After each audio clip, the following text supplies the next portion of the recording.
that. Welcome to Coffee with Toffees.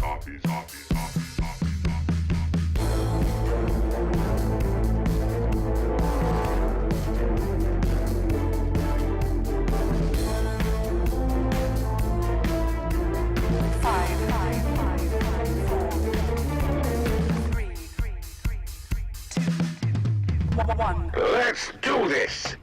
Good morning and welcome back to a brand new, fresh brewed episode of Coffee with Toffees, guys. My name is Toffees. As always, bringing you the action here. You can find me at Toffees_Dota2. And the show today is brought to you by our sponsors, the good people over at Razer, at Betway Betting, the place where you can actually bet real money on esports. And this is a well-known betting site that usually handles sports, specifically in the United Kingdom region. And I've worked with them before, so definitely a place that you can trust. And finally, Namecheap.com, which is a domain registrar that cares about internet freedom and esports. So go check them out and register a new domain today at Namecheap.com. And of course, if you want to support us the old-fashioned way, you're always welcome to at patreon.com/Toffees. So now that the business is out of the way, let's talk about the man who is joining us. You see him on the screen. His name is Owen ODPixel Davies of the Pixel Pipeline Studio and most recently of the DreamHack House. How are you doing today, sir? Not bad at all, Toffees. I'm looking forward to this. It's pretty much one of my first proper interviews, so it'll be good fun. It'll be good fun for me and good fun for the viewers, hopefully. I scoured the internet yesterday, Odie, trying to find interviews that had been done before or YouTube videos, and literally all I could find was like Ice Bucket Challenge stuff. I think that there was a weird bald cap thing that was going on YouTube from DreamHack recently. Yes. But I couldn't find any like good sit down, tell me about who you are. And I think that part of that is the fact that in a lot of ways you're new to the scene.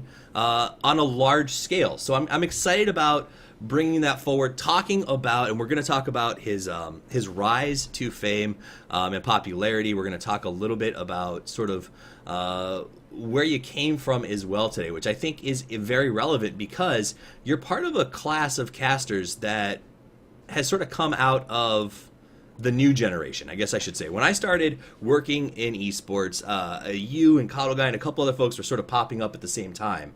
And a lot of folks kept telling us there's no room, there's no space, there's no break into the scene. And we've seen a couple of folks do it, and I think that that is really exciting. So we're going to talk about that as the show goes forward. But before we do that, we do have to talk a little bit about some news or what's going on in the news right now.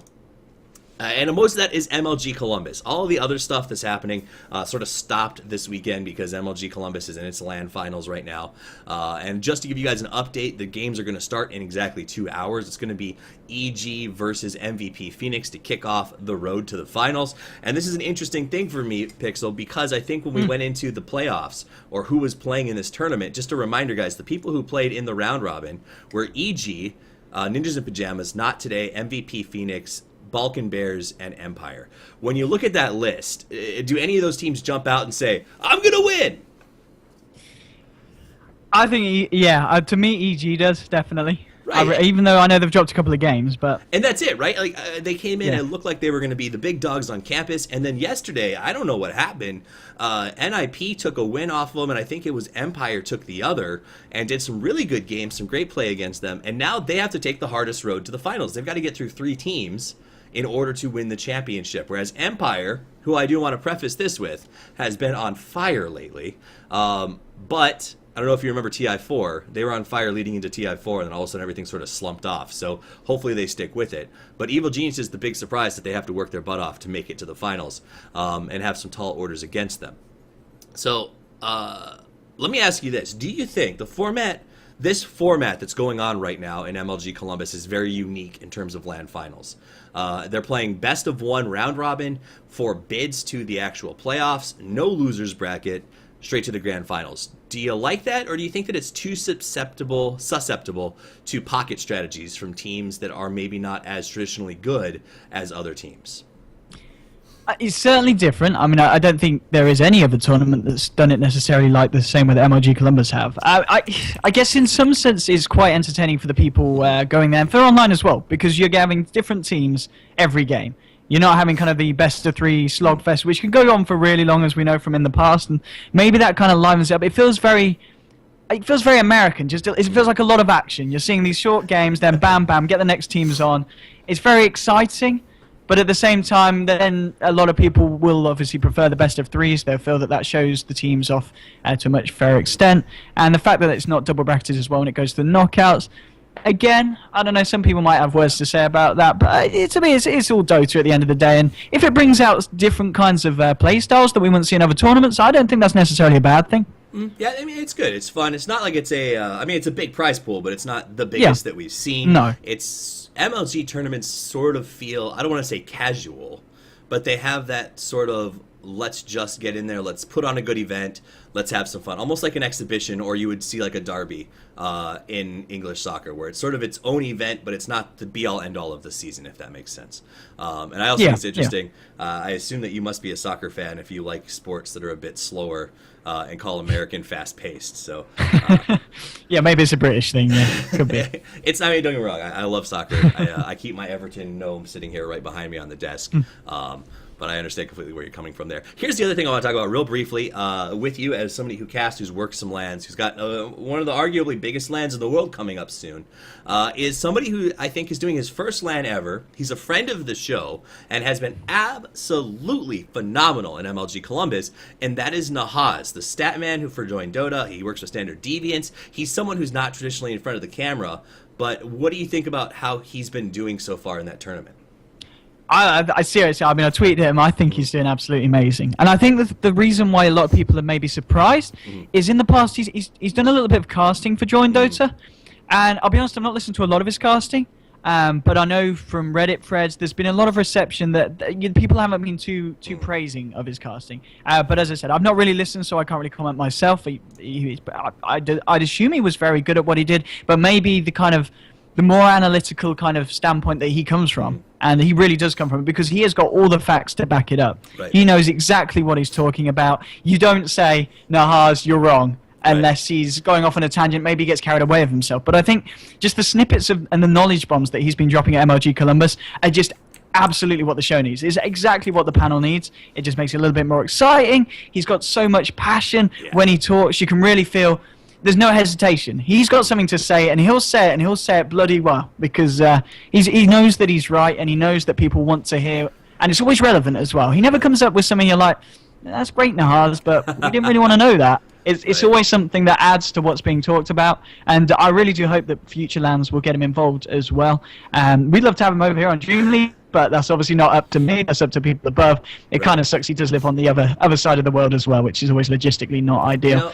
But TI, at least, if keeps this up, and I don't know if there's another MLG before TI. I don't know what the event schedule is like. I know MLG had a lot of stuff planned this year, and he's involved again. I'm sure some eyebrows will be raised and heads will be turned, and he'll find himself at the forefront of the analytical kind of area of Dota 2. Absolutely. I mean, it's very strong. I think it does bring up an interesting thought, and it's something that's near and dear to me, because I am someone who's worked in film and theater a lot in the past, and something that has always struck me as interesting is the fact that when we put on these big events, we have our casters, and we have some of the best casters in the world, and we bring out hosts and interviewers and all that stuff, but then all of these folks who are brought out for other jobs take turns on these panels, and we don't seem to have these dedicated analysts, right? The fact that Nahaz is maybe not the best caster in the world, and that could just be a lack of, say, enthusiasm or manufactured ability to speak quickly. Like, there's a lot of things that we as casters go through to train ourselves to be good casters. There's also a lot of prep work that I'm sure you do before every game that takes away from your ability to sit at an analyst's desk and give great opinions and feedback on a game, because you're not watching a game for statistics and for trends. You're watching a game when it's being played for the game and following the camera and doing all of that. So I think that there's something to be said. I'm taking a second to soapbox on this show, that dedicated analysts for a panel between games is a positive thing, and I think Nahaz is proving that, because when they cut to scenes where a caster has just walked over to the panel from a thing he just cast, and a host who's there that's maybe not as experienced with the game as the others are, those analysts bring a ton to it. So keep up the work you're doing, Nahaz.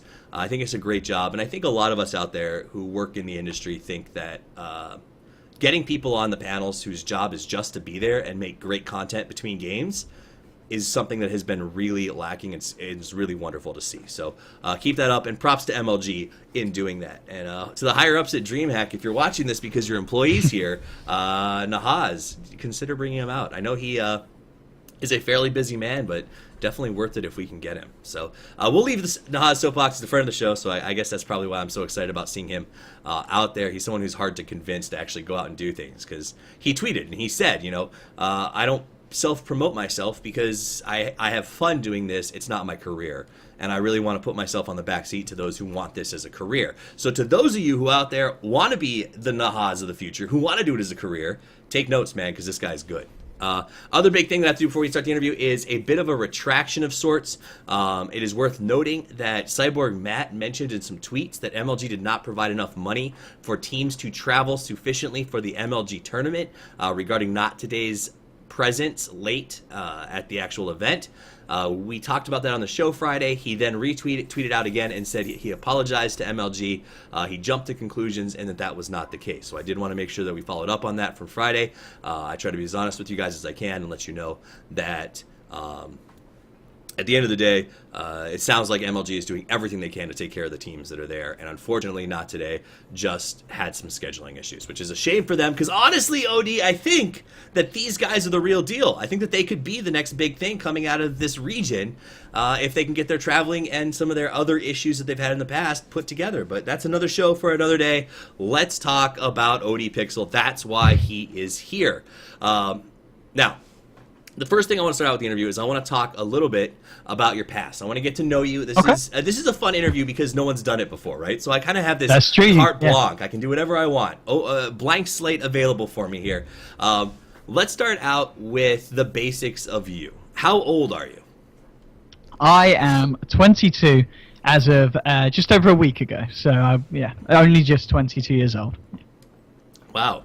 You don't look 22. You look younger than 22. So I'm a little bit surprised. Well, a lot of people say that. Yes, I know. I've heard the 12-year-old comments. They're certainly very, very popular on the old Twitch. And I mean, people always said I look young. So the one thing I've got to kind of counteract it in real life is I'm pretty tall. So I maybe look a little bit older in real life, but I'm still told that I still look like a baby. Sounds good. Real quick, guys, as a caveat, keep in mind that this is Owen Davies coming in from Sweden on the Skype from a house, which I understand from Shane that you guys don't have the best internet over there at the actual house that you're living in. No, I was just going to say, Shane was saying before we did this, he was like, you sure the Skype's going to be okay? And I mean, is it okay? It is. Every once in a while we're getting some robotic pixelations, and so it's doable, it's manageable. I just know that the YouTube comments are going to be like, fix your goddamn mic. And I'm going to be like, it's Skype from Sweden. What do you want from me? Yeah, so, it's not great. It's about 6 megabytes down and 0.5 megabytes up. So back to the Stone Age here. No streaming. That's got to be a little bit of a change for the folks who are living with you, since most of the folks living there are full-time streamers. Yes, so for instance, yesterday me and Shiva actually went over very nicely. Mr. Young James Harding from the Good Studio allowed us to use his internet over there. So we went into the basement and did that for the day, which was pretty awesome of him. Nice. But yeah, there's no chance of streaming in this house at the moment. Living Good Studio basement, I like it. So yeah, so that's interesting. We can talk a little more about that later. But I just wanted to cover why some of the voice stuff may be an issue. Someone put on Reddit, and I answered it myself, but I just want to make sure because someone responded with, "That's wild speculation, Toffees." Why did you choose the name ODPixel?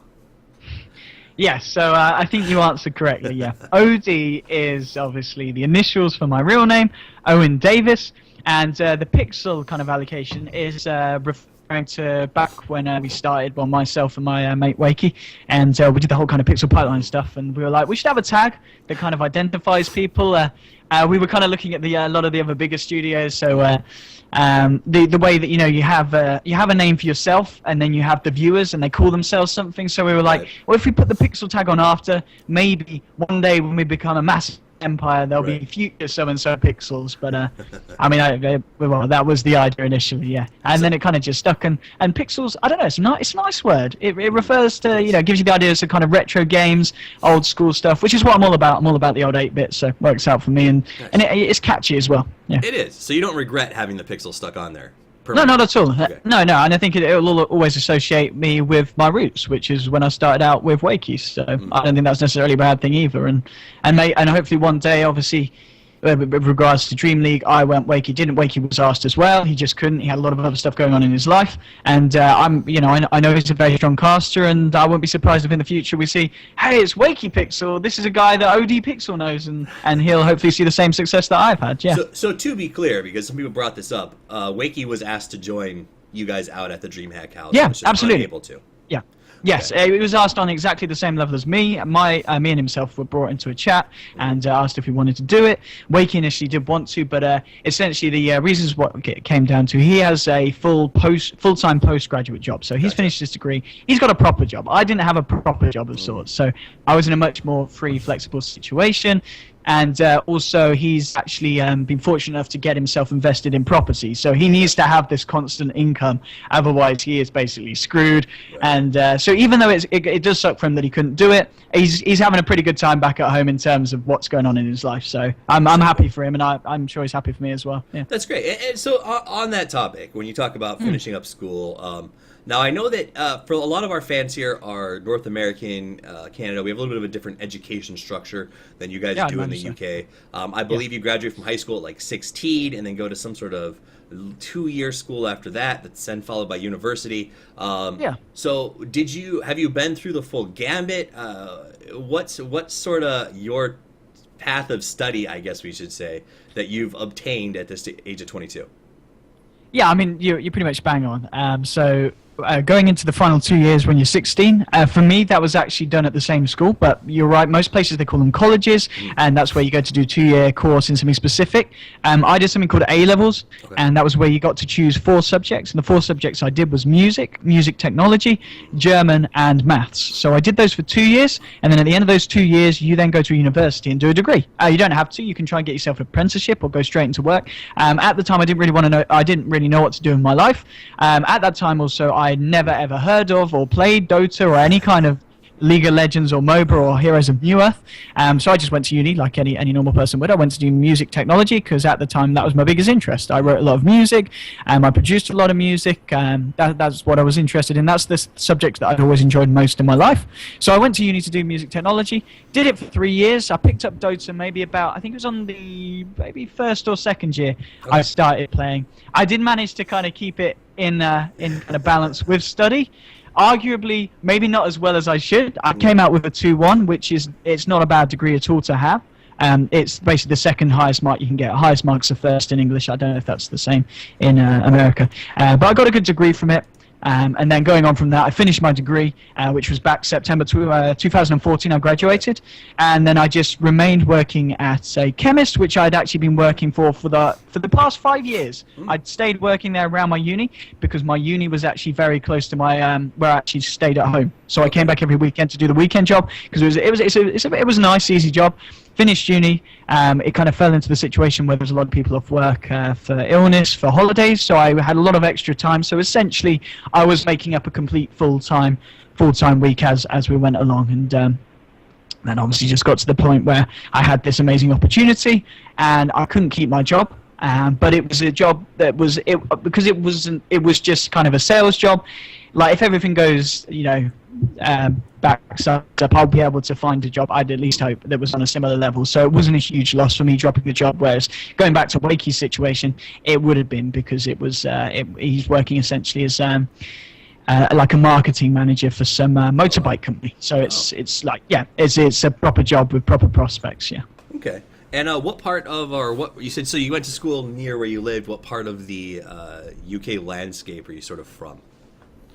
So it's a place, it's always hard when someone asks me that because I don't know what to say to make them understand. I don't know like how much people know of the UK. It's in a place called Leicestershire, which is, it's about, I always refer it to London. Yeah. So it takes me an hour to get the train directly from London to where I live. So it's very central. It's middle England, essentially. No, it's north of London, right? It's north of London. I feel like it's near Hoddesdon. I've never heard of that place. I feel like I've driven through there a few times. So interesting. That's a side point. I go to England. I go to the UK a lot. So. Do you? Okay. Where do you go to? Hoddesdon. So it's north of London by about an hour and a half. My wife's company is based out of Hoddesdon, so we tend to travel there, and then I'll go to Oxford a fair amount, and then down to London while we're there for visiting and things of that nature. So a lot of fun. Right. That's why I understand a little bit of the university system and stuff. Because I've been able to hang around and talk to people. But that's not about me. It's about you. So let's continue to go forward. You said that you got into Dota when you were in university, but you were into sort of 8-bit gaming before that. Do you remember what your first major game, the thing that you fell in love with video games playing was? You know what? I do remember. My first game was when I picked up a Game Boy Color, and it was I think it was Bugs Bunny Crazy Castle. It was some really old school Game Boy Color game, which was awful. I'll tell you what, it was awful. It was a Bugs Bunny game, a platforming game, and you know what you couldn't do? There wasn't a jump button. You couldn't jump, and you were a goddamn rabbit. It was absolutely ridiculous, and that's all I remember of the game. It was a good fun game, but I just remember being absolutely infuriated with the fact you couldn't jump. I think us friends played Super Mario, and at the time, obviously, I didn't know what a good game and a bad game was. So I was like, I'll get Bugs Bunny, and well, no jumping in that game. So I picked that up. And then, I went through all the Game Boys, Game Boy Advance SP, DS's, 3DS's. I'm a bit of a Nintendo guy. I was never one of the PlayStation guys. You know, my mates were like, come around, play PlayStation, play GTA. I'd be sat there like, hey, come around, I've got the GameCube, we'll play Mario Kart together. I was much more kind of a multiplayer gamer. I'm not very good at playing games on my own. I buy a lot of games that are solo player because it's on Steam, and Steam has this amazing power to make you spend your money on games that you'll never ever play. So I do buy a lot of those games, but no, multiplayer-wise, it's where it's at for me. I mean, you know, I've got the whole caboodle with, I don't know if you've ever seen it or know that you can do it, where you get 2 GameCubes, and you get 2 copies of Mario Kart. You get a special adapter that clips onto the bottom of the both. You attach them both to 2 TVs.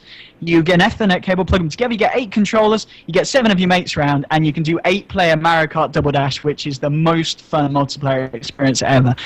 Which is it's just great fun. Throwing a few drinks, and that is a night. I haven't seen it, but I will say I'm a little bit older than you.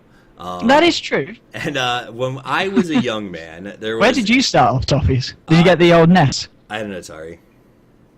An Atari? Oh, wow. I had Pong. Wow. I learned to button jam the old-fashioned way. Wow. Wow. Right? But no, we had Nintendo, and there was a game called Bomberman that came out that was the same thing. You could link it together, get a spread, and have 8 of your friends playing this like single-screen destruction game. It was a lot of fun.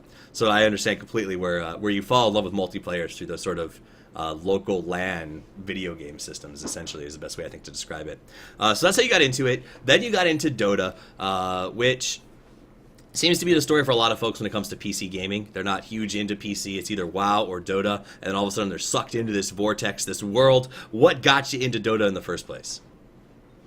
Well, in fact, it was, I referenced the fact that I was studying very close to where I lived, so I was getting the train a lot in between uni and my house, and I used to get it with also another person from my school before uni. He lived in the same town and got the train with me. And we used to always talk about games. He was a big PC gamer as well, and I think just one day the Dota game had come up on the front page.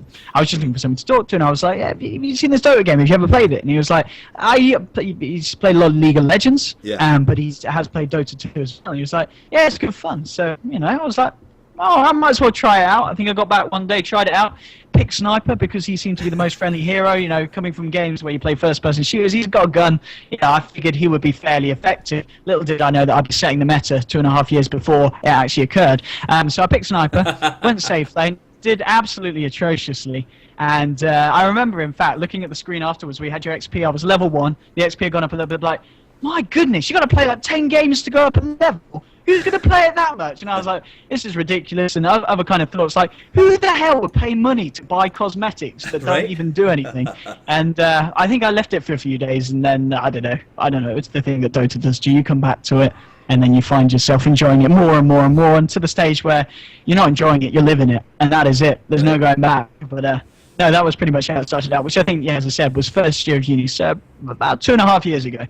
But it's kind of bad for me as well, because a lot of people, I'd imagine, got into Dota through friends who actively played with them. I didn't. So I think for the first 10 pages of my Dota buff, I pretty much only built perseverances, stacked them, and occasionally, if I get a good game, I buy a Divine Rapier. So my item build wasn't too great, and I'd like to think that maybe I'm a little bit better at the game now. So are you one of those people like me and my... Because honestly, a lot of us, I think, have the same... We got into Dota story. You come in, you play around, you treat it like any other game you've ever played in your life, and you realize in hindsight, like, you were that guy, right, that everybody hates in a game now. Except that we were all idiots and would get drunk and do our MMR ranking games, and like I did calibration with I think 7 of my 10 games completely trashed. Were you silly enough to do your ranked calibrations before you learned the game, or did you get the chance to actually learn the game and then get involved with the actual competitive side of things? I can't remember when Ranked come out, but I think it was quite a while after I had started. I think it must have been about a year after I played. So I played for a little bit. When I calibrated, I'm always very open with my MMR. No point in hiding it. I told them rubbish. I'm not very good at the game. Well, I say I'm not very good. A lot of people say I'm not very good, but I think statistically I'm kind of bang in the middle. Right. I'm about 3.5k, which is where I calibrated to. I don't play solo MMR a lot because I only really play party MMR with my friends who actually are a group of friends that live in the same town that I got very involved in the game. I've got about 10 of us that will all come around my house that live literally around the corner from each other, and we'll all bring laptops round, get ourselves in this tiny room, hotbox it with the computers. It's an absolute steamy place. And this isn't a drug reference, by the way. I know people in the chat. I don't smoke joints, okay? I'm not part of BTS. But If I had a soundboard, I'd just drop the bomb. But anyway, no. So I'm very fortunate that I've got a lot of real life friends that I've known since primary school who are all very interested in the game as well, which is awesome. Yeah, I can't remember what the question was. What was the question? I think we're talking about MMR a little bit, but I think that you bring something good up. I mean, you're open, you're honest with MMR. You're in the 3Ks. I bounce around in the low 3Ks as well. But I think that there is a value, and I'll probably get flamed on Reddit for this one, to casters, especially the play-by-play guys, that to reside in that sort of average level of play, right? Because the idea is, yes, they say you're low at 3.5, but at the end of the day, you're an average player, maybe a little above average. But when you cast, it allows you to give a perspective, and I think when I watch your cast, I enjoy this, that you sort of see both sides of an event, right? It's not like your Purge or Blitz, who are these brilliant players who only see the sort of upper level version of thinking. You have the ability to sort of think like somebody who's a normal viewer, a normal Twitch consumer, and think the way that they do. So a lot of times I think those casters are able to comment on things or even miss things that the average player would miss, which allows Twitch chat to catch, but also usually allows the co-caster to step in and say, hey, you might have missed this small thing, and sort of have a teaching moment. And that's what I love out of watching casts. And I think that when I watch what you do, I see that happen a lot. Not that you're missing a ton of things, but that there's a good learning opportunities throughout the experience. And that's helpful to me as a regular player. Does that make sense? Yeah, no, I think you are right. I think MMR-wise, in casting, if you're going to look at the two, I would say that obviously if you're a high MMR, I think it definitely adds to your ability to cast. Like someone who knows the game as much as that person do will arguably be able to say a lot of things that I wouldn't be able to, but I think you're right in the sense that there is a balance to be had, and that balance requires someone who's going to bring the hype and someone who's going to bring the knowledge. And I mean, maybe I'm being biased because myself, I'm only 3K. Right. I don't think the hype caster needs to be at a high level, because at 3.5K, I'd like to think I understand the game. I know everything that's going on. I might not know why it's going on, and I might not know why certain teams do certain things, but that's why I've got this analyst next to me. That's why I've got Draskell. That's why I've got Purge. That's why I've got these people who've dedicated a huge amount of their time to playing the game. They've started playing the game a lot longer before me, and then I can refer to them. I can say something, they can point me out, as you said. They can say, well, they're doing that because of this, and it just adds a lot more flavor. If I knew it all, then I'd sound like a no. I'd be like, oh, they're doing this because of this, and now we're seeing the team fight kick off, and now they're doing that because of this, and no one else would get a word in. Right. Because I have that kind of blissful ignorance, I can have someone next to me who just makes it a lot more exciting to watch, I feel. Well, let's talk about, I'm going to deviate from our talk about the past for just a second, because you said some interesting things here. You said, that's why I've got Purge, that's why I've got Draskell, that's why I've got Blitz sitting next to me. And let's be honest, those are some pretty big names in the world of Dota. And I think if you went back to your position maybe even 6 months or less ago, those guys probably weren't sitting next to you nearly as often. What has that been like, going from co-casters in the 82L who were just sort of like, hey, anybody want to hop on and cast with me, to Draskell sitting next to you giving you feedback on what's happening in the game? Yeah, it was, I think the first kind of big, well, I don't know, it's hard to say. I've casted with a few people, and the first big name, essentially, was Lysander. Lysander came to me, and he said, ODPixel, I'm trying out for co-casters, because as we know, Lysander's always primarily been a solo caster. Yeah. And I think his idea was, TI and stuff, Valve like you to be in a pair, so he wanted to try us out as a pair, and I was fortunate enough that he seemed to like doing it. So I did it a few times with him. And to be fair, the first time he contacted me, I was like, wow, it's Lysander. Right. It's a big name in the scene. It's a name that people will know. So I was kind of cool about that. But then it kind of like went on from that to when I got solo casting BTS, and it was all lined up to solo cast. But then Gods, actually, I think a few days before I was going to go live, was like, oh, by the way, you're going to be casting with Purge. And I was like, what? Purge is in Purge Gamers? I was a little bit excited about that. I was very happy that Mr. Kevin was going to cast with me. So that was kind of cool when he said that, and then Purge did it with me. And this is hard to kind of say because I've cast with a few people. I don't want to say this guy's the best guy, this guy's the worst guy, but I can say that Purge was an absolute pleasure to cast with. Okay, so let me ask you, how long have you been casting in terms of Dota? It sounds like you've got a big microphone background. It sounds like the equipment, you already owned it because of your sound, your university degree, or at least knew sort of how to put together casting equipment. How long have you been doing it, and what was the impetus to begin casting? What made you go, yeah, I should cast Dota? Well, I think I started casting, I can't actually remember when, I think it was February last year, so... Or maybe before that. It's literally around a year, just over about a year and a half, maybe. Okay. Maybe I started before Christmas, but I can remember when I started. I was literally, we were playing a game. I was playing with Wakey, and I wanted to try it, but at the time I didn't want to do it on my own because I just wasn't confident enough. I don't know. I wanted someone to do it with me. So I was like Wakey because I knew he was very well spoken. He enjoyed the game as much as me. He's as passionate as me. He's in some senses in game terms, he's very similar to me. So I was like, Wakey, do you want to try casting? And he was like, yeah, we'll give it a shot. Nice. And that's where we kind of started that. And I think the kind of idea came from in the sense. Mate, I can't really remember. I might have been watching someone and I was like, oh god, this guy's awful. We should give that a shot. Yeah, no, it started about a year ago, and straight from the off, it was just me and Wakey having a shot at it, yeah. Just having a good time. And that's interesting. And I think that's something that you guys started, that I thought was interesting, was that you guys seemed like you started a studio right out of the gate. Like, you and Wakey came out of the scene. I remember being in the 82L, seeing you guys around, hearing about some LAN events and some other stuff that you were working on. But right out of the gate, you sort of were like, we're the Pixel pipeline. You had overlays. You looked well put together. You guys had, like, side-by-side computers in what looked like sort of a version of a studio. Was the idea to be a pro casters from the get-go, or was it just like, we're going to do it right, and it'll just be fun? Sort of why such a professional start when when you watch it, and most amateur casters, it's pretty hood-tastic at the get-go. Yeah, I think the idea was we had the capability to, well, I say we had the capability, we literally had my bedroom. It was always my bedroom that we just shuffled the tables around. We had a nice white wall that would look okay as a backdrop, and we had the plus that we literally live around the corner from each other. It's very easy for Wakey to get his stuff, bring his computer around and set it up.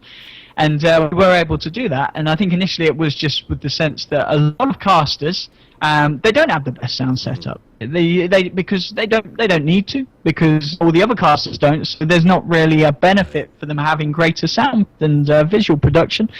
No one really uses a camera when it comes to solo casting unless they are in like the Join Dota or the BTS studio. So there was that going for us as well. And yeah, the idea was we wanted to do something different. We wanted to do something that the community would enjoy. And even though for the start, and pretty much for the entirety of the time we did that, viewer numbers were never great. I don't think we ever peaked over 50. No, not even touching 100.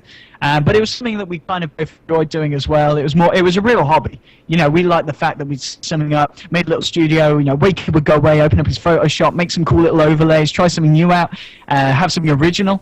And yeah, it was really more for the fun. I don't think we were doing it at the start thinking, well, you know what, tomorrow John Doe is going to ring up and say, well, come and cast as our second English studio. Right. It was just a lot of fun. Awesome. So, and that's good to hear. And it's also really neat to see that starting small with that professional mentality, it sort of grew so quickly from there. Also, I think that you have a very unique style of casting, and a lot of fans really respond to that. Soundboards, music, even a little bit of rapping to a certain extent. I would say more lyrical casting or melodic casting to music is how I would define what I've seen, which has been pretty impressive. Was that intentional from the get-go, or was that something that sort of evolved organically in your casting? Just the type of casting that we did. Yeah. It was, I think, One thing we had to kind of come up with at the start was the fact that neither of us were high MMR, so we couldn't really give the top quality analysts. None of us were 4K, 5K, 6K. Right. So we just came up with this kind of style where we were both just a couple of mates having a bit of banter, hyping it up together on the same level, which I think works in a sense. Like it's great fun. I love casting with Wakey because it's like it literally is casting with one of my best friends. So it's in that situation, it's a lot of fun, but it's also something that it is hard to make work, and that is why kind of we do go our separate ways. Like Wakey's done casting with Dotapit, he'll cast with Analysis, I'll cast with Analysis, because in reality we're both hype casters. Mm-hmm. And having two hype casters together, sometimes it can be a lot of fun, and it's certainly a lot of fun to do. But I think for the wider Dota 2 audience, they'll always want a hype caster and an ex-professional, an analyst, someone who has consistently and proven to be a very respected member in the community. Which for something like me and Wakey to receive that kind of respect, like if I was ever successful enough to become someone that they'd want to see me as a co-caster, that would never happen because I just wouldn't fit into that position. And Wakey doesn't, so that's why when I cast with Wakey, with the whole kind of feel of the casting switches totally to a different focus, where we're bouncing things off each other, which is something that some people like, some people don't. Mm-hmm. But it's the more popular thing, obviously, is to have this combination of hype and analysis, which is kind of how we've ended up in the situation we are now. Makes sense. So I do want to run a short video. This is something that a lot of folks have seen. I think we're at like a 420,000 hits on this cast that you did, the Eminem ODPixel cast that Noob from UA actually put up on his website, and has everybody sort of talking about it. Sort of a big reference point. So if you guys as fans haven't seen or heard this is a clip from an actual cast that ODPixel did. This is not created by Noob from UA. This is actually, from what I understand, this is your music. This is something that you do regularly during your cast. Is that correct? Yeah, yes, sometimes. It depends. Okay. Yeah. So here's the clip. We're going to play it. So you listening on the podcast, you'll still hear it, and I think it'll be pretty interesting. For those of you watching on the show, you'll be able to see it. But we'll flip over to that and show it to you right now. So here we go. Now I'm going to proceed forward. She's got a fresh 10-second BKB, though. This is going to be huge for the Lena. Oh, there's your blink for Link, calling them straight away. And there's burst damage onto Axe. Oh, it keeps himself up, but spy back straight away. And it looks like the fight is going to continue. What's going to happen now? There's your overgrowth. FNG is found Jonathan fan. That's 2 down. Hasken is turned into a pigs. Standard C die crucial. He's getting low. Can they do this? Oh, there's the right click damage. Lim is hexed up. They get caught out. Now the urine coming from the Phoenix. Can they do it? 2 heroes down in NRP, they don't have buyback. It's not looking good for the dire side. Error, he's turned into a wall trying to fight up against G, but G pops the cheese. Now he's going to hit against the pig, who's got back to base. I think this is Mega Cream to Lysander. I think this is GG, well played. The game is over. NRP, they lose. They threw. So we are back. I turned that off, and that's, I think, a good example of some of the fun things that you've sort of gotten to be known for during your casting, which is a really great thing, especially in context of, I don't know, covering maybe a 2-hour game. That said, a lot of folks asked about that when we talked to Reddit, and they said, how does he do that? Do you actively rap? Do you pre-plan this stuff? I mean, honestly, if you listen to the track of Eminem, the legitimate Lose Yourself in the Music track, and the rhythm from the cast, they sync up pretty well in terms of the way that it sounds. Is that something that you practice, or does that make sense? Like it's pretty phenomenal how it turned out. Well, that's the thing. At the time, I thought it didn't turn out that well. I mean, when I did it, basically the reason why I did it, I was casting, and I don't know what it was about that game, but I was a little bit bored, so I was trying to have a bit of fun. I think it was a team fight at maybe a few minutes before, and I decided to just cast as fast as I could, so I spoke incredibly fast, which obviously got a lot of kind of chat from Twitch, where they're like, oh my god, ODPixel equals Eminem, rap god. Right. So then I was like, Okay. You think I'm a rap god? Let's cue up a bit of Eminem. So whilst I was casting, I alt-tabbed to YouTube, Eminem Lose Yourself karaoke track, hit it up, and then for the next team fight, I told myself, I'm just going to hit play, and then I'm just going to talk really, really fast, and then people will like it. And so I did so. And literally, I just hit play, and then the team fight happened. And then I went with the flow. I improvised. I talked as quickly as I could. I found that I was actually hitting a beat, so I tried to keep with that beat consciously. and then the beat stopped at a good time, and it was the same time someone called GG, and the game was over. So there was a lot of luck involved. Right. There wasn't a lot of planning involved. No, as I said, when I finished it, I was kind of like, oh, maybe that was a bit too much. Maybe Reddit's going to think, oh, this guy's just trying to be funny too hard. Right. It's not that comical. So I was kind of like, oh, God, maybe that was a little bit cringe-worthy. But then, of course, Noob from UA makes a freaking highlight video of it, and then it gets to top of the Reddit page with, I think, the most upvotes any kind of thread about me's ever had. So I was like, oh, okay, well, if people want to like it, like it. Right? And I will say that Mark13 in Twitch chat has brought up, I'd like to see him cast a game with a good black hole in it to see how that goes. If you go to YouTube and actually search ODPixel, there's a top casting moments video. I don't know if you know that either. But it's like a 7-minute video that's like all of your quote-unquote best casting moments. And there's a really big one with a huge black hole on top of the Ancient while a team races to get it down. It was actually phenomenal. I forgot what the two teams are, but it was a 4-man black hole that bought enough time to kill the Ancient. So go check that out. It's definitely a really good sample of Odie's style of casting.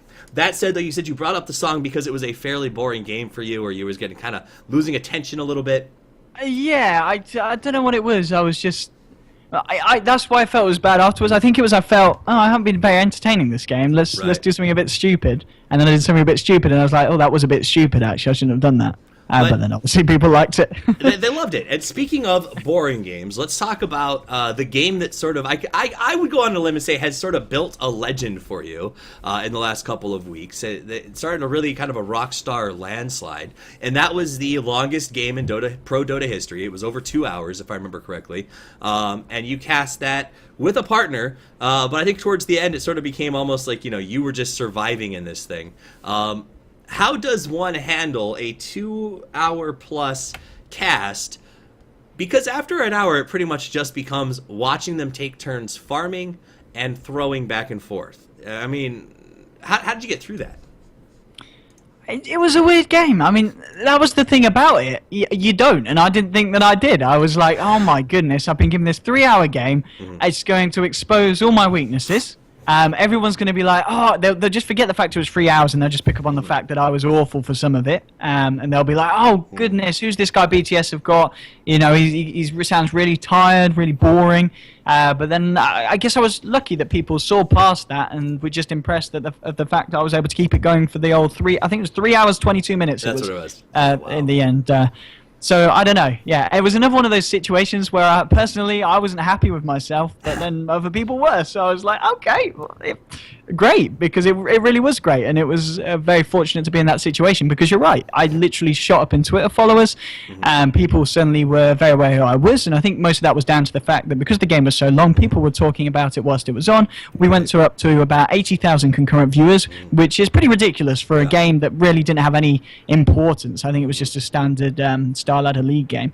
But it was a lot of fortunate situations I found myself in, and it was just good that the Reddit community and several other online communities as well took it in the manner that they did.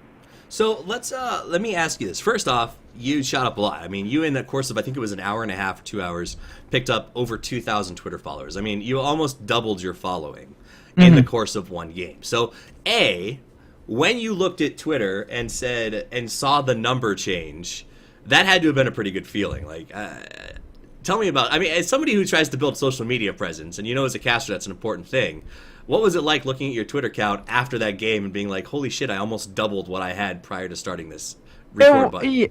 It was pretty, wow. I think it was obviously quite late at night because the game started pretty late. I think I had work the next day, so I was like, geez, I got to go to bed. But I checked Twitter and I was like, wow, because in the past I've casted games, the occasional games on BTS where we had a few thousand viewers. At the end you plug your Twitter, no one listens to you, no one's going to go on Twitter and follow you.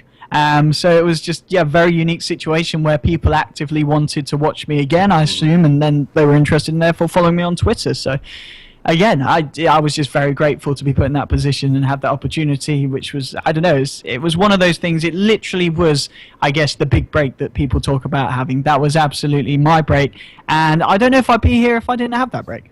So let me ask you this. This is an interesting question for you. The going rate on casting a game is generally about $10 for a game. Yep. Up to you if you want to split that with your co-caster or not, is sort of the general consensus. When you finish a 3-hour and 20-minute game and file the highlight, does the organization come back to you and say, do you deserve a raise? Or was it just sort of, well, here's your $10 for 3.5 hours of work? Well, I've got to be honest. Like obviously it was for BTS, and I don't think BTS will mind me talking about how they paid me, because I think it looks very, very good on their behalf. In the sense that before I did the games, it was 5 days worth of games. I was doing about three series a day, I think, of best of threes, or maybe it was just 2. In fact, 2 series. It was about a week's worth of casting. And at the start, God said, "We'll pay you $15 a game." Now, me being naive and maybe undervaluing myself and undervaluing casters at whole, I was like, "Okay, $15 for a best of 3. That's what, $30 a night." So we did the casting. It came to the end. I'm really bad at this. I wasn't too bothered about the money, so I was just like, "Oh, that was awesome." Got loads of followers over that week. But then LD sent a message out and was like, "Casters, you can claim your money now for the last week." So I was like, "Well, I guess I should, because it's a bit stupid if I don't." So I claimed it, and obviously it was like, "Well, it's $30 a day." I did 2 best of 3s, and that's when LD actually turned around and said, "No, we don't pay $15 per game. We pay $15 per individual match inside the game." So instantly, I was like, "Oh, okay." And then he was like, "Because we didn't agree anything, and because I didn't record whether it was like 2-0 wins, which most of them were, he was like, I'll pay you as if they all went to the 3rd game." So he paid me straight away a lot more money than anyone else would, because I guess he was happy. And he also said, that single match that was 3 hours long, we'll give you triple pay for that one. Wow. So hats off to him. Yeah. I was like, wow, because he didn't have to do that. He did not have to do that at all. He could have just gone, right, let's look at the match histories. Let's pay you how you should have been paid. Yeah. And the thing on top of that as well, he kind of apologized. He said, "You're a new guy, so we're not going to pay you that much. $15. We'll pay you more, if we get you back and you're more established." So I don't know. I don't know if he was trying to butter me up, but I don't. Well, maybe he was. No, I think he's genuine. LT seems like such a nice guy. In fact, all the guys at the BTS who I've talked to are very nice guys, and they've never. Well, even if they've had a bad word to say to me, it's always been constructive. Yeah. But they've also been arguably the most encouraging people that I've spoken to on the scene. That's pretty phenomenal. Now, I will say that I think because they're paying US is about the same rate as a lot of the other studios do, but that's really cool. I think it's good to hear a studio head. Seems like he was more interested in making sure that you were taken care of or felt taken care of than anything else. So as much fun as everybody gives LD about him being tight and spending all of his money on his own cars and protecting his money, it seems really nice that he is looking out for the little guy. So great job there. And that's cool. I'm glad that you talked about that a little bit. So let's keep going as we want to stay on target here for time-wise. Before we move into the talking about Dream League, I do want to bring up one small thing, and it is that you are the sweetheart of a small Reddit that's not nearly as popular as Dota 2 Reddit, but has quite a following, and these guys are brutally loyal to you, it seems. That's the Dota 2 Circle Jerk. I went and checked it out this week, and because I knew we were doing our interview, I've been sort of watching it because I know how much you did an AMA there and some other things. And the front page for the last 2 weeks has been nothing but pictures of ODPixel, nothing but mentions of ODPixel, nothing but memes about ODPixel. Has this been a group that has supported you for a long time, or is this sort of what's going on over there? Well, I don't know. It's basically it's a separate subreddit, and it's a subreddit that makes fun of what is on the main Reddit. And I can't remember why I looked at it one day, but basically, I'm a bit of a fiend. I like to look up whatever anyone's saying about me. I want to know. I'll go on Reddit. I'll go on Team Liquid Dota. I'll go on NA Dota. I'll go on Play Dota. I'll go anywhere to find out what is being said about me. And I think one day I found out something was being said on Dota 2 Circle Jerk, and there was all these posts basically making fun of the fact that I was having frequent posts on the Reddit page. So people going, "Oh my God, does anyone else want to boot ODPixel's boot?" It's stuff like that, and things very over the top because they were parodying what had been said on the main subreddit. So this was happening, and it was actually the same time I was at UK LAN with a guy. I'm sure you probably heard and seen his video, Russ and Stuff. Yeah. He's another UK guy, makes videos, pretty popular on the old YouTube, and I was casting with him. And he was a great guy. We're having lots of chats. Kind of comedically, we're on the same level. We really got each other. And he said, "You know what would be really funny is if you did an AMA on the Dota 2 Circle Jerk Reddit. Because that would instantly put me in a position where I was proving that I don't take myself too seriously all the time. You know, I would go straight to these people who were making fun of all the posts that were being made of me and said, I'm going to do my Ask Me Anything here because you guys seem to love me. So he's kind of embracing the joke and the dank memes that they were creating. And I put it there, and people started to be like, initially, they were like, well, what, is this the real ODPixel? Why is he posting on our subreddit? And, you know, people were saying that they were looking at it, and they thought instantly, oh, is someone just, you know, making another joke parody post pretending to be ODPixel? And then they asked questions. I answered in, you know, a comical manner, in a dank way, you know, brought out the dankest side that I could of myself, and people loved it. I got Reddit Gold for comments. I think that was probably one of my favorite, you know, it's a response that I thought was quite funny, where someone asked me, what do you do when you're not casting? And my answer was, I read about myself casting on the Dota 2 front page, and obviously people found that funny because I was directly addressing the fact that in the past, when I've done a good cast, there'll be a Reddit post saying, oh my god, ODPixel for TI5, this guy's amazing, somebody hire him. And I don't know, it was a lot of fun. And I literally sat down, answered everything, every single comment I believe has got an answer from myself, so it was good fun. And I mean, at the end of the day, I think that a lot of casters, and I read this in, it was in Red Eye's Guide to Casting, that there's two kinds. There's the ones that don't check, and there's the narcissistic ones that look constantly to get feedback. And I think that there's a value to that if you have the skin to handle the hurt that comes with it. But it sounds like you do have a little bit of that background. Should Reddit ever turn against you? Right now, there's nothing. Right now, it's like, Odie, come here, let's hang out. I think the worst I've seen is you look like Justin Bieber's stepbrother. But other than that, like Reddit love, man. Yes, it's I think. Because I perhaps am one of those people in the past, I've been there talking things and nasty things about people. I could kind of understand where these people come from. You know, I know why these people post on the internet. These people, they might not necessarily think that. They're just in that moment where they want to say something offensive. They want to get a rise out of someone.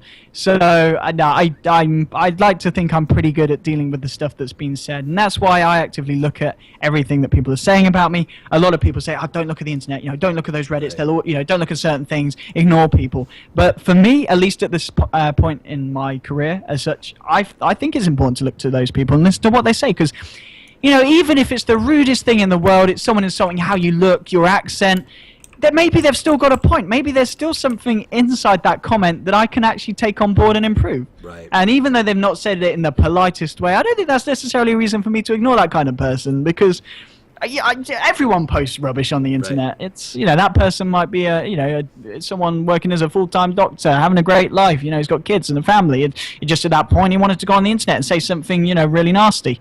That doesn't mean I should ignore what he says. So, no, I don't know. I think, and I kind of hope as well that the internet wouldn't just suddenly turn on me, because I feel in the past, even though a lot of people would argue and be like, oh, these hate threads, they're pointless. You know, they're just coming up because someone's done a tiny thing, where I think there's always something that someone's done that warrants them.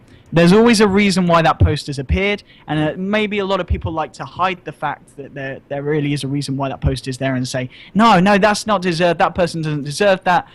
Maybe I'm naive. I think that the internet is, even though it's a bunch of idiots, a lot of the time they're right. And a lot of people don't think that, but that's just my opinion.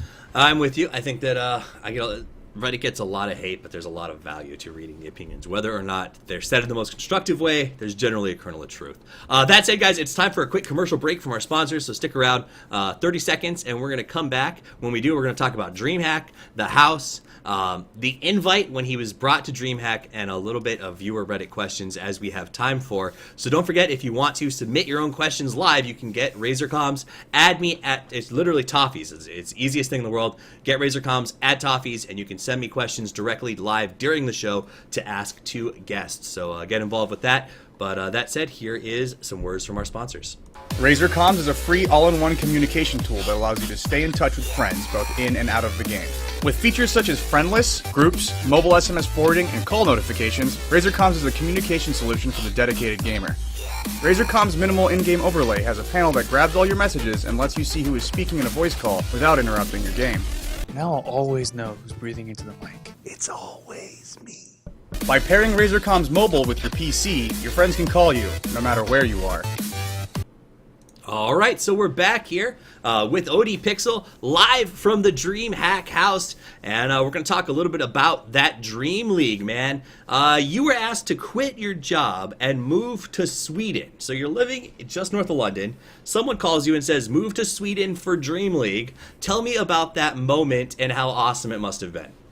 It was pretty awesome. It kind of went down in the sense it was very casual, the invitation. It was from Mr. Too Good himself.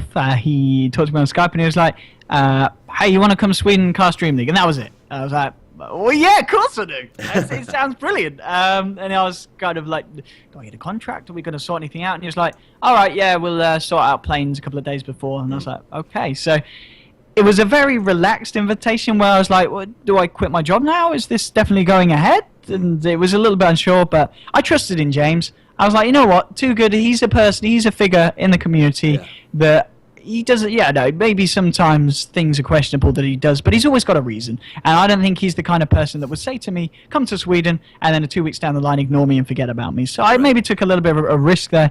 But as I said, the job I had was kind of expendable, so I was straight away. I was handing in my notice.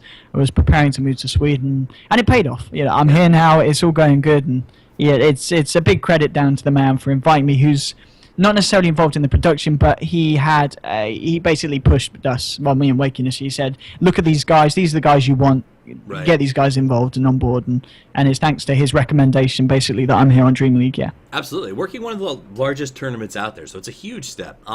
First, though, tell me, what is Sweden like for you, and how are you adjusting? More importantly, is there time to do anything besides just cast? I mean, have you seen Sweden outside of the walls? Well, the thing is, we have a lot of spare time. I think we're in the studio for, 4 evenings a week, and then we have the rest of the time, which we're in this house, at this moment, this house, with no, well, kind of usable internet. We managed to download a film. I think we're going to watch that in a bit. It was surprisingly quick, which we did, of course, legally download. Let's note that. We're not breaking any laws over it. But we got ourselves a film. And we're kind of running out of things to do. We've got board games. We've got a Monopoly set, and we might crack that open. We did sing. We did a little bit of singing. Yes, I found a guitar. I started to play. Shiva brought out her beautiful voice. So is that something? I'm getting a thumbs up. Is that something where Shiva's going to come over and bring you an acoustic guitar, and you guys are going to play a song for us real quick? Or is that? I don't know about that. I think she's not singing at the moment. No, I'm getting a head shake. She said $50 that will cost. Oh, yeah.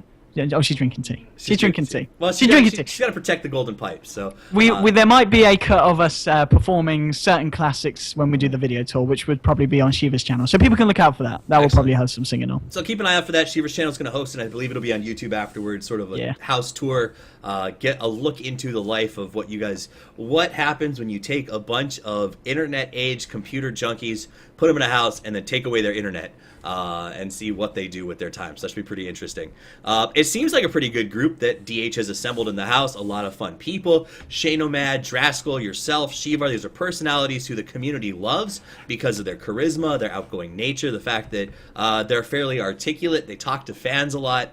But I heard that the plague has reared its ugly head in the house. Someone even went to the hospital recently. What's going on? Yeah, Shane's not been doing too well recently. Basically, his throat is absolutely screwed up, which we have a joke about at his expense, because it normally hurts him when he laughs. But at least we're getting it sorted. He's been to the hospital. I think they just cut loads of his throat out and ripped it out, so it wasn't anything too major. But he's got to go back tomorrow for more of this exciting stuff to happen to him, but I think he's doing okay. He's on the road to recovery now. That's and he better be, because we need him for Tuesday back on the show. Right. Well, and hopefully nobody else gets whatever it is he has, because then it's a that's true. A whole different ball game. It is an infection, which probably means it's contagious. But me and Shiva at the moment, touch wood, we're okay. Are you okay, Shiva? She's sitting there drinking a cup of tea. No, don't come near me. Eating cooking. No, she's fine. We're okay at the moment, but if on Tuesday one of us is missing, you'll know why, and you'll know who to blame. Yeah, and drink tea. I'm going to tell you this now, because I'm worried that this may have We're drinking a lot of tea. This may have crossed the ocean, because I don't know if you know this, my show was canceled for 2 weeks. Oh, really? Because, a lot of folks that we know over here, a lot of friends, have been hit with whatever this is. Your voice goes out. You can't talk.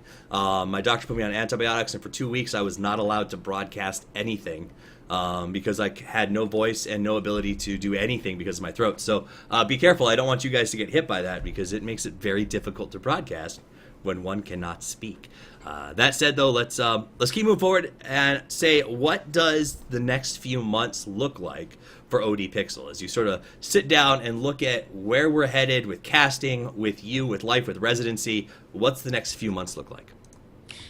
Well, we've got Dream League lined up, and I have been in talks with a few people who are interested in me working for them. So there are definitely things that are going to be around the corner. What it's going to be, I'm not too entirely sure. I don't know what is going to be the best thing for me to opt for. Obviously, I'm in this good situation where Dream League's got me covered for pretty much until the end of May, so I'm going to be out here for a good month and a half more, which is pretty awesome. Which is the cool thing about Dream League, because it's not like a weekend gig. It is literally something that's long enough for me to commit to, which is really, really nice as a caster. But yeah, there's things in the pipeline. Excuse the pun, but it's there's things that have been talked about and mentioned. And unless I do something absolutely terrible that causes people not want me to work for them, I should be okay in terms of finding future gigs. Okay. Do you has anybody talked to you about, or how do you feel about the possibility of you being able to work at TI? Do you think that that's something that's legitimately on the table at this point? It's really hard to say because every year, I mean, I talked to Shane and Shiva. I'm like, how do you know if you're getting invited? And that's the thing, you don't. Right. You really don't. It's all very last minute. You don't get asked months, ages in advance. There's no indication that you're going to be invited, and there's no way of telling who's going to be invited. So it is very much, I don't know. You've got to kind of hope that the men up there, they like what you're doing. Right. And you just got to give it your all, I guess. And maybe I'll be in a position, if I get invited, I'll be like, oh, well, I was doing this. This has obviously worked out. Or maybe I won't get an invite. I'll be like, well, I've obviously done something that they didn't like. Right. And hopefully there'll be another TI6, and I won't do it again next year. Have you purchased a TI ticket to go? I was going to, but then I fell asleep. Yeah. So I don't have a TI ticket. If I don't get invited to TI, I won't be going, which will be, I don't know. It will kind of suck. But I don't know. I'll be definitely working my darndest to hopefully get in the sight line of people who are in charge of inviting to TI. So, as I said, I don't know if I will be invited to TI, but I'll definitely do what I can to get. Yeah, absolutely. So, a month left in the DreamHack. Is it something where you are planning on staying in Sweden for longer than the month, or is this?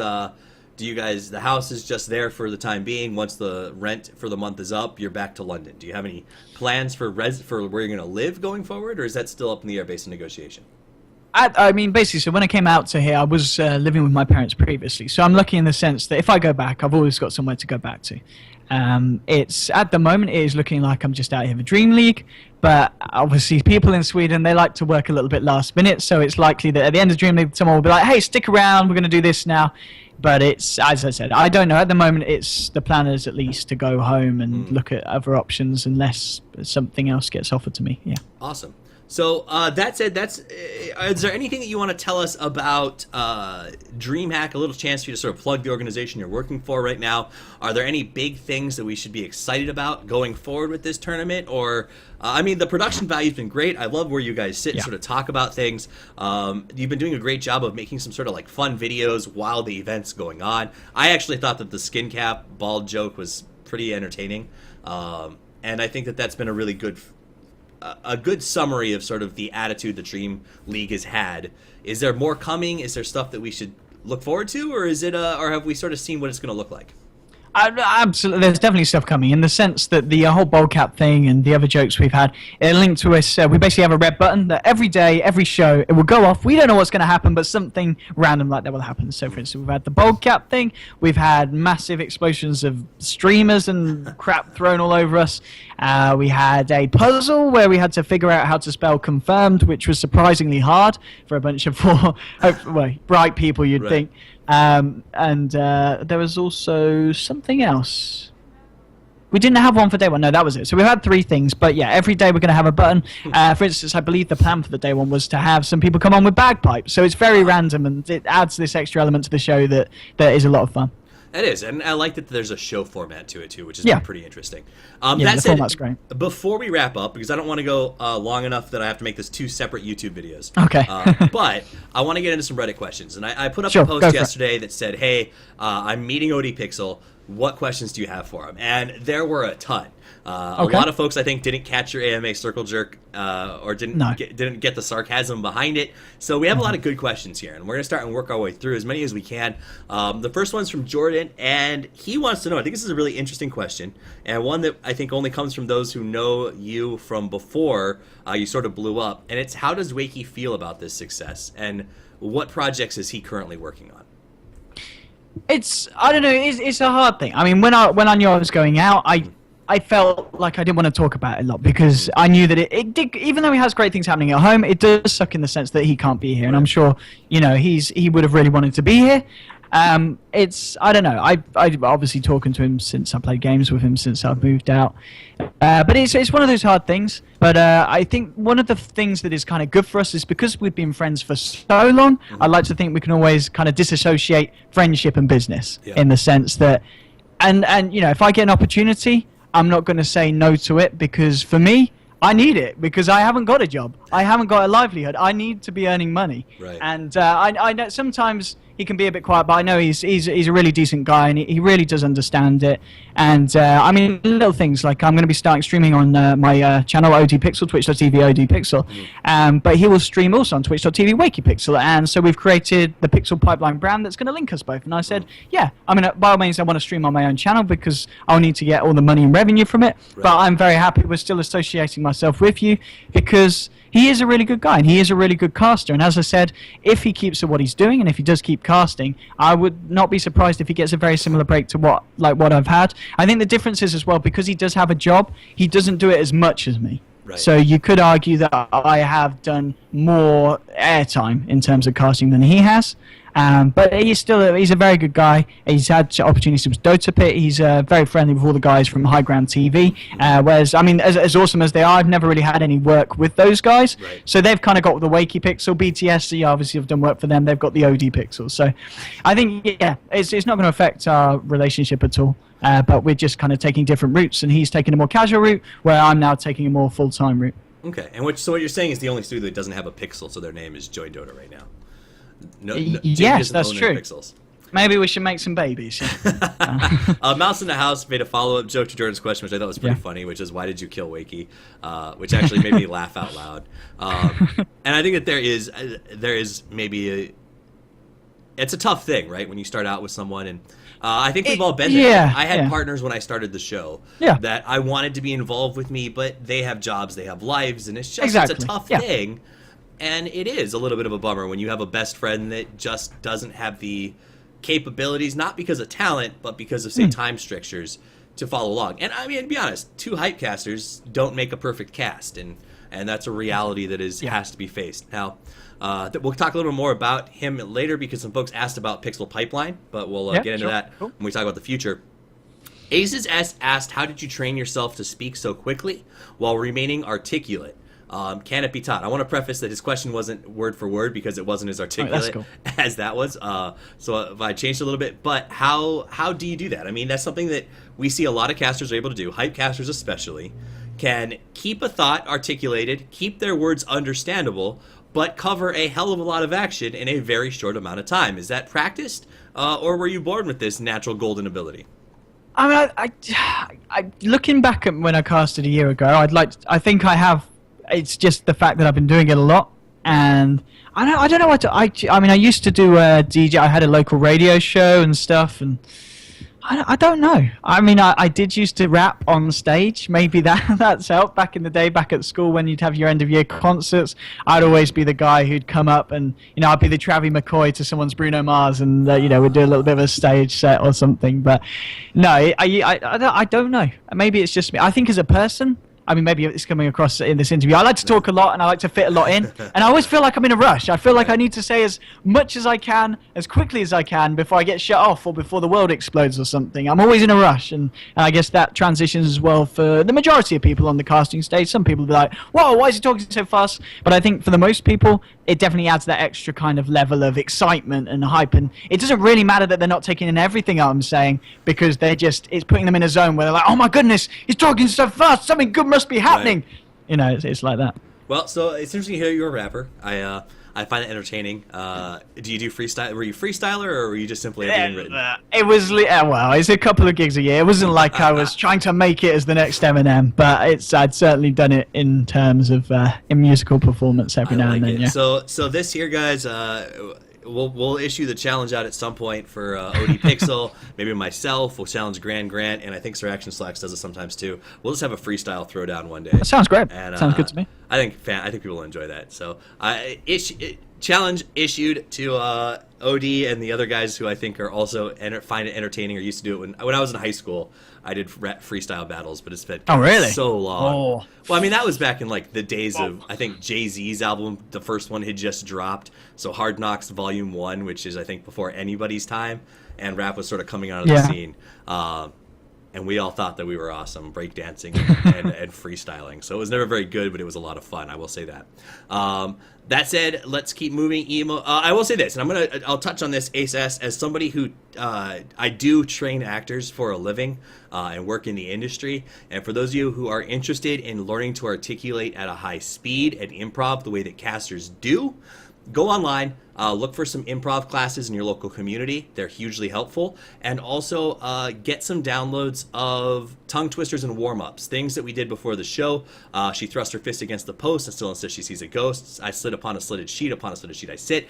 These exercises are meant to make you speak faster and keep your words clear while you're doing it. So I will steal the question a little bit from Owen and say that those are things that you can do to improve your articulation during speed speaking. But it takes practice, so it is learnable, but it is difficult. Emo Rockstar wants to know, who's your favorite caster? Oh, that's doubtful. Oh, it's a hard one, that. Who's my favorite caster? I feel like I'm at a level where I might be meeting these people, so I'll say who. Well, let's do this. Let's just change the question, make it easy for you. Okay. Who was the first caster that you found yourself repeatedly watching over and over again?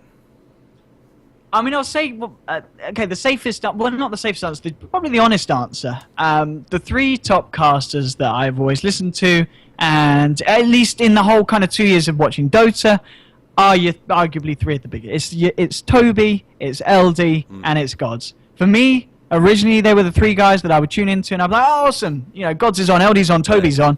It's going to be a good game. Obviously, since that, there's a lot of newer casters who cast a lot more now than they did in the past. But at least that window when I started to join, they were the three people who seemed to be putting in the work, and they were the people that I'd be catching and the people that I'd be enjoying. And I'd definitely say those three people definitely influenced the way that I cast. All right. Let me ask you this. If you could put a spotlight, this is also from Ace. If you could, I'm sorry, not Ace, Emo. If you could make one other caster popular, who would you put the spotlight on? Well, I think you know the answer to that. Well, okay, so let's take Wakey off the table. We're taking Wakey out. Okay, so Wakey aside, someone that is oh goodness.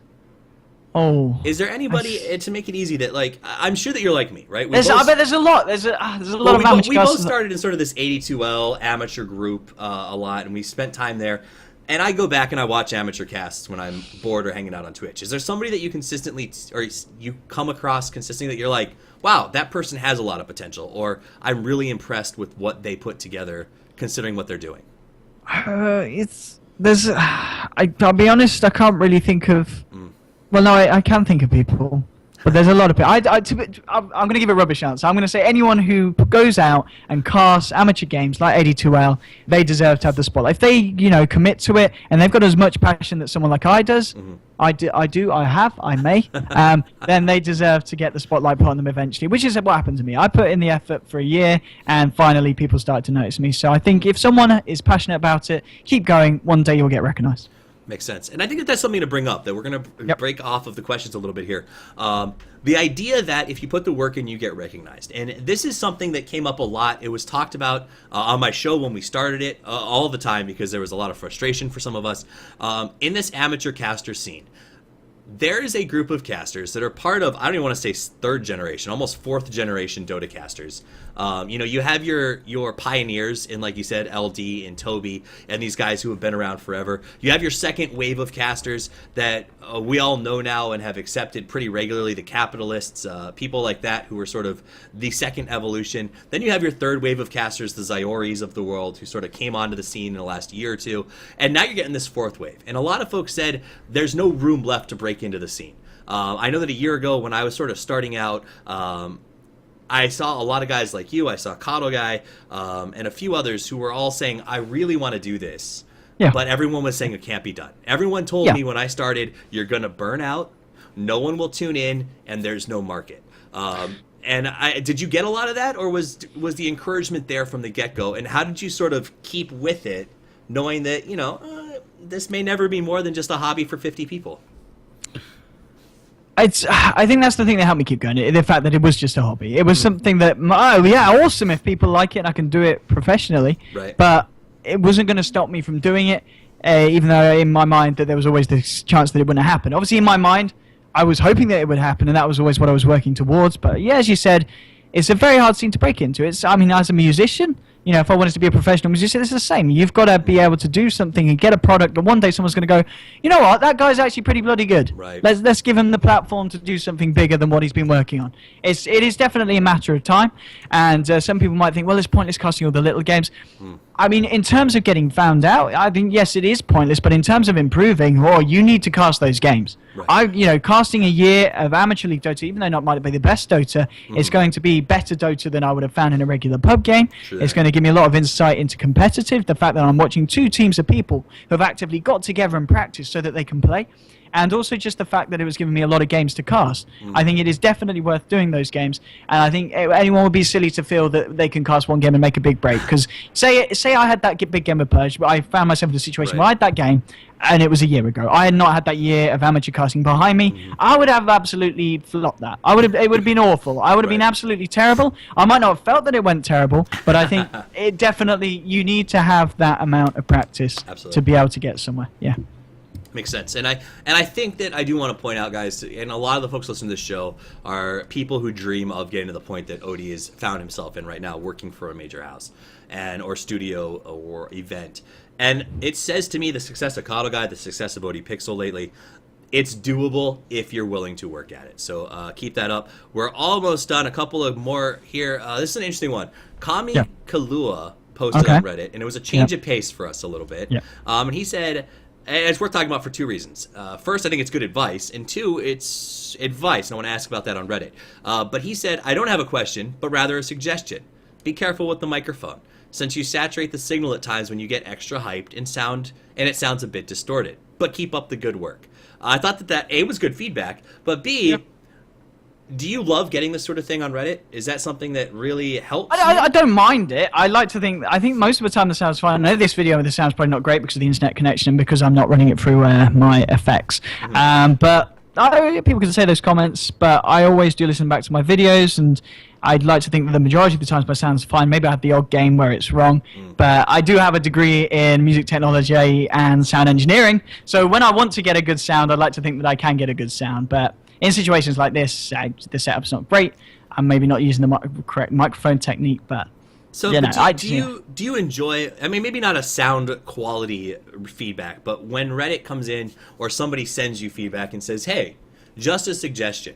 Granted, the people who are saying the suggestions often don't know much about casting, but do you still appreciate it?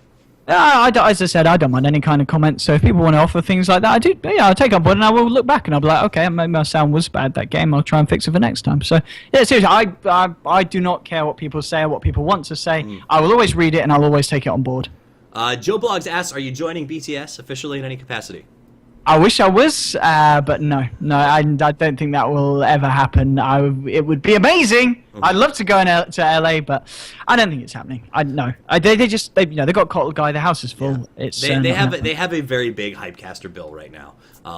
That said, there's plenty of contract work out there. It looks like we just got disconnected. He's having some issues.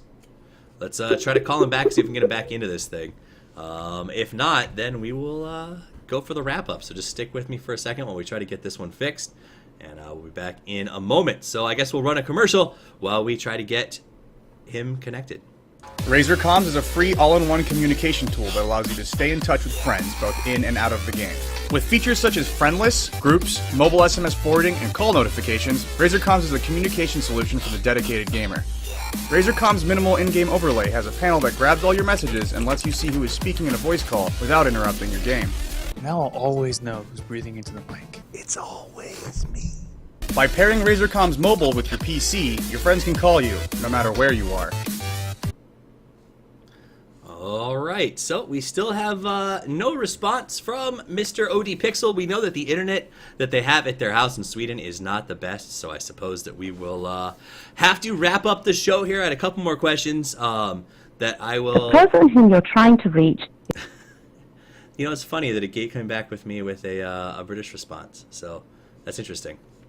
So I guess that's going to be it for the show today, as we don't really have anything else, being that he was our guest. And sorry about that, guys. I will sign out. I will say thank you to ODPixel for being on the show today. I think we got through most of what we wanted to cover, and it was really nice to have him here. The podcast will be out later probably later today for Monday. Will be available soon. A big thank you to Razer, to Namecheap, and to Betway for supporting us. You can check out Namecheap for domain hosting. You can check out Betway The person whom you're trying to reach is... for betting, and they're giving away some free money there, so that is definitely worth checking out.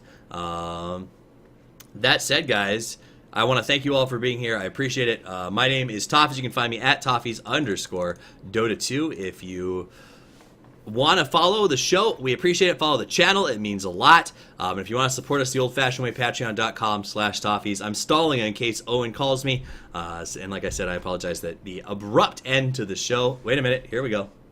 Let's see if he comes back. Hello?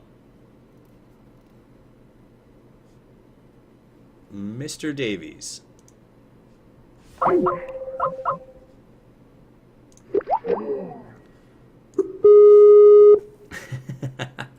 It does say that his connection is red, so he's lost a lot of quality. So it sounds like there's just some internet issues coming from his side.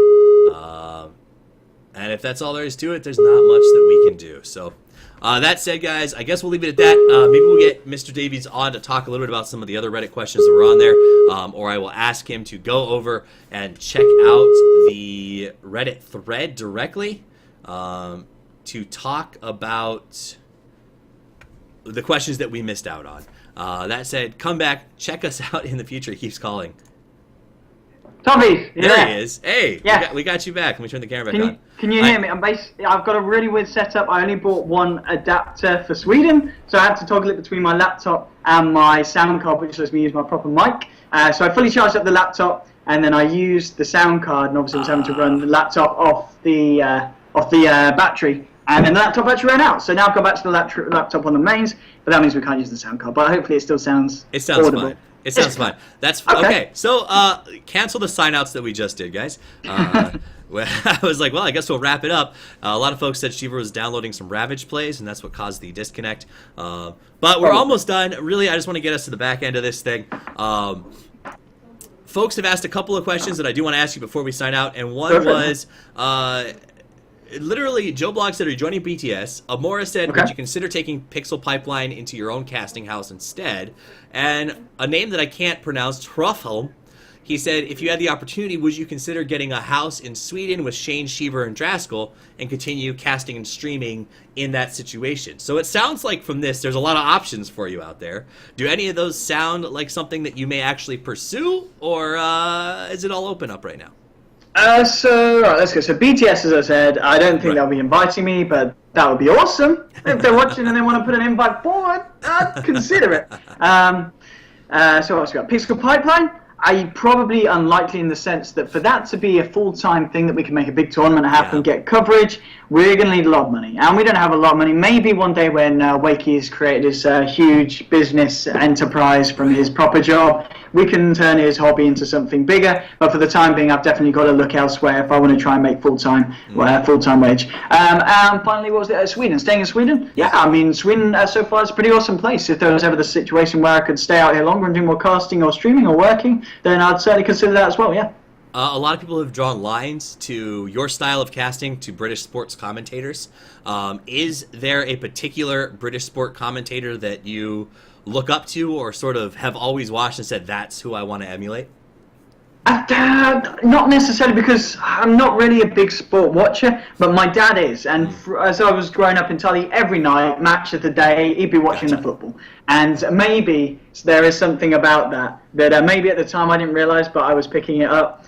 And sometimes I think, oh, you know what would I don't even know their names, but I know how it sounds, and maybe sometimes I just subconsciously emulate what I've heard in the past in terms of football commentating, because I guess any sports commentator, football commentator, they are pretty much the best. They're very good at what they do. They're very professional, and I guess I do pick up stuff from, especially definitely football. That's the only sport my dad would watch, but he'd watch it a lot. So I would have heard a lot. Out of curiosity, who's your dad's footy team? The team that you're supposed to be a huge fan of, but apparently aren't. Yeah, I don't follow football at all, but his favourite team is Crystal Palace. I don't even know if they're a good team anymore. They are not they're not in the top league, but they do okay from time to time. They're legendary, so I respect it, and I respect his loyalty, as they say. He's always been a fan. Yeah. As they say in England, you are born into your sports team, and it's what was it? One of the guys that my wife works with, and I talk a lot about football with, said that you're more likely to divorce your wife than your team. So I respect that. That's probably true. Yeah. That Angry Man wants to know, classic English afternoon tea. Do you prefer 1 teaspoon of sugar or 2?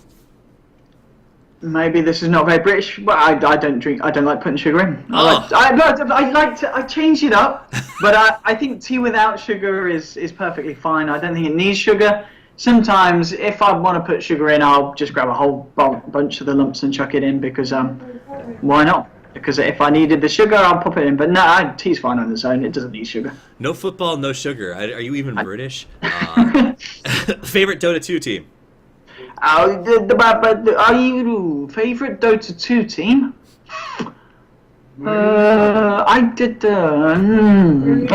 It depends. What? See, these guys are telling me it's better than United, and I probably agree. But I do like them. I'm a bit of a fanboy. Yeah. Got a little BU fanboy in you. I like it. Favorite player? Like, who would you meet at a LAN that would force you to just geek the hell out? Favorite player? They're shouting Sing Sing at me. It's probably true. I would get a little bit excited. If I was ever able to meet Sing Sing, that would be awesome. That would be awesome. Maybe he might have heard of me, but even if not, I would still be like, oh my god, it's Sing Sing! And I'd take a photo and he'd give me a little hug, and I'd be like, ooh. It's weird though, right? I mean, you're getting to a point where you're going to start to run into these people. Maybe. That's why I want Bird United to do well in Dream League, because then that means they go to the LAN, and then Sing Sing will be there. So that's true. And it's a weird feeling. I will say this, because I got the pleasure of going to PAX East for a little while, and I got to have a drink with Jess Brohard and Capitalist, and a couple of folks like Rotterdam, who I've seen for such a long time, and are people that I've modeled casting and hosting after. And it's weird, because you don't want to geek out at all, right? Because you're like, oh man, I'm here too working. But at the end of the day, these are people that you look up to. I walked past AC, who is somebody who I actually studied hype casting, and was like, I want to learn how he casts. And he was like, what's up, Toffees? He came over and gave me a hug. And I was like, holy shit. But I had to play it cool. But you're like, it's cool, man. It's cool. Whatever. So I look forward to when you get to do that. With Sing Sing. You're going to be like Sing Sing geek out, but you got to act like it's all good because you're casting him later. I mean, there was already a situation like that here. Meeting a certain James Harding, I was a little bit excited, but then when I met him, I was always like, "You're right, James. You're right, James. How you doing? Nice to meet you." But beforehand, I mean, these guys can attest. I was a little bit excited. I respect it, and it's fun. And then you get there and you gotta act like. Wait. She said, super excited. Shiva says I was super excited. Giddy. There we go. We'd all love to see the Owen Davis giddy dance that he was doing before he went. How does it feel to be subjectively, you're among the top casters right now, and Doppel brings this up. I mean, if you look at LAN events and people who are being paid to hype cast, technically, you're on a short list of top casters because you're hype casting one of the biggest Dota tournaments that's going to be coming up in the next few months. How have you been accepted by the other top casters, and how does it feel to be on that short list? So in reference to other topcasters, so as I said, LD and Gods, they've been very verbal with me. I've had a lot of chats with them, even from the very early days. Gods especially he's literally been like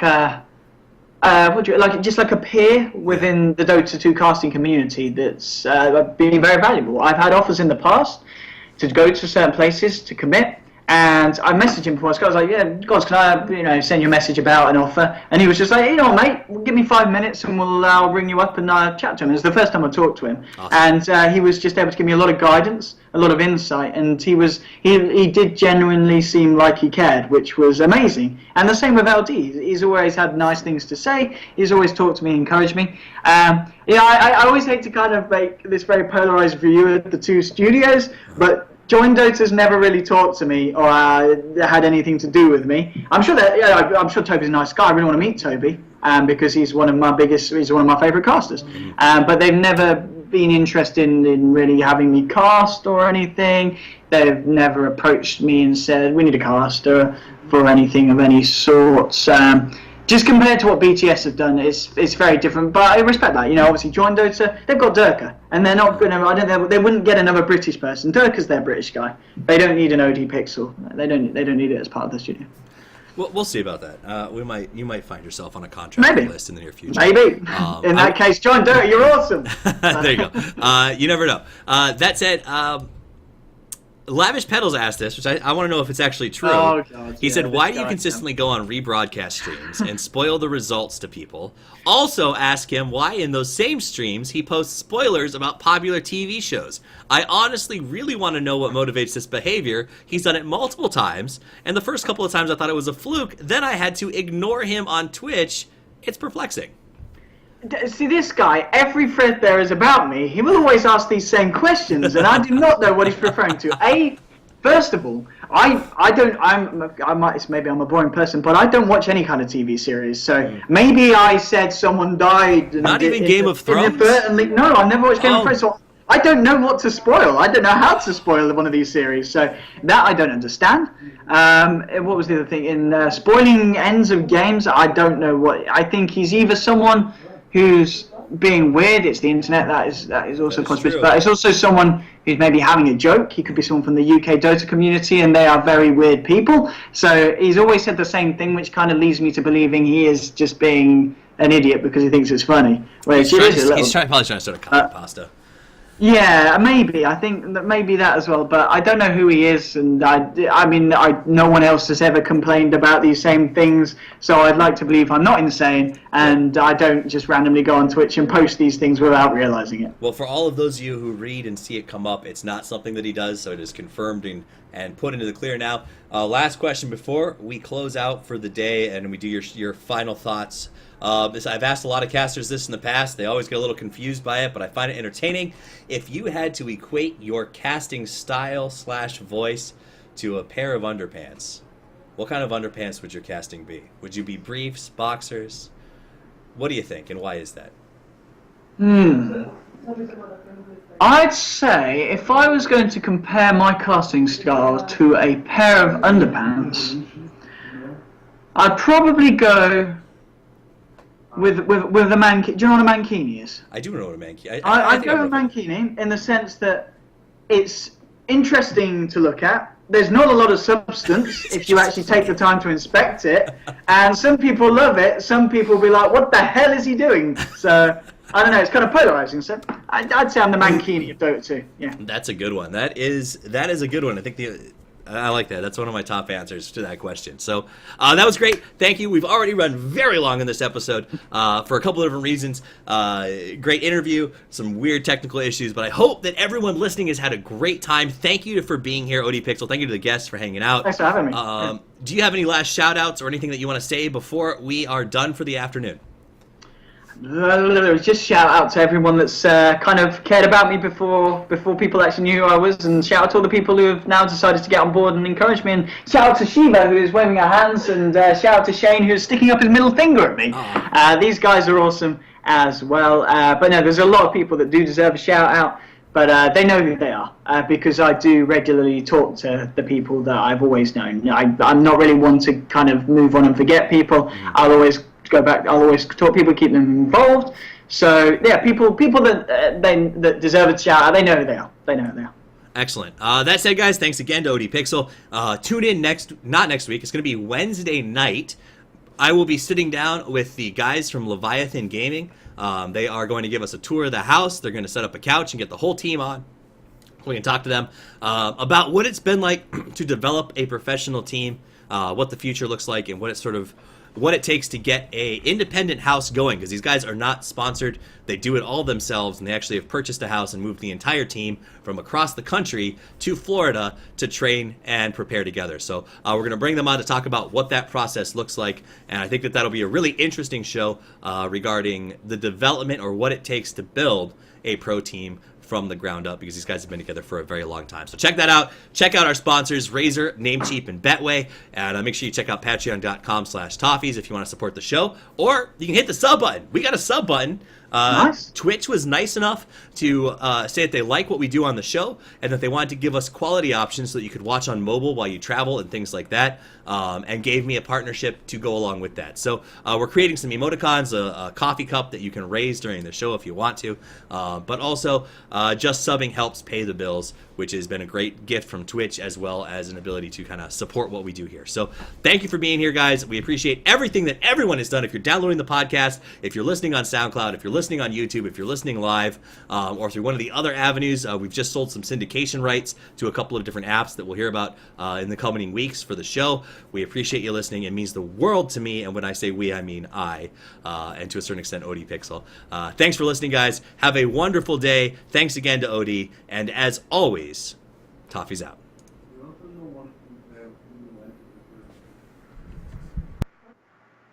You